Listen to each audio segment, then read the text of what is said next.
ในวันที่7มีนาที่ผ่านมานี้ที่แผนกทรัพยากรธรรมชาติและสิ่งแวดล้อมแขวงแขนงทรัพยากรน้ำอุตุนิยมและอุทกศาสตร์ได้จัดกิจกรรมเฉลิมฉลองวันดินบริเวณน้ำโลกวันที่2กุมภาพันธ์ปี2025การปกป้องดินบริเวณน้ำเพื่ออนาคตรวมของพวกเฮาขึ้นอยู่ที่โรงเรียนม.ปลายปากสันโดยเกียรติเข้าร่วมของทานบุญมณีสุริวงศ์อำนวยการโรงเรียนม.ปลายปากสันทานวรวิไลสมบัติมูลวงศ์หัวหน้าแขนงทรัพยากรน้ำอุตุนิยมและอุทกศาสตร์มีแขนงการที่เกี่ยวข้องจากแขวงเมืองตลอดฮอดครูอาจารย์และน้องนักเรียนเข้าร่วม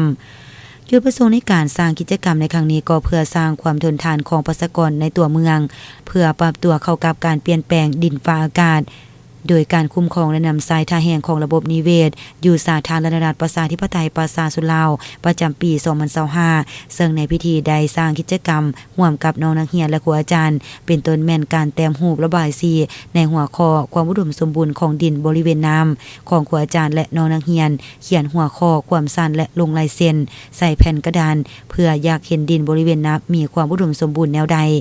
และแข่งขันจิ๊กซอว์ทางโครงการกะเกี่ยมไว้พร้อมกันนี้ยังได้มีการมอบของขวัญรางวัลให้แก่น้องนักเรียนที่มีส่วนร่วมในการจัดกิจกรรมในครั้งนี้นำอีก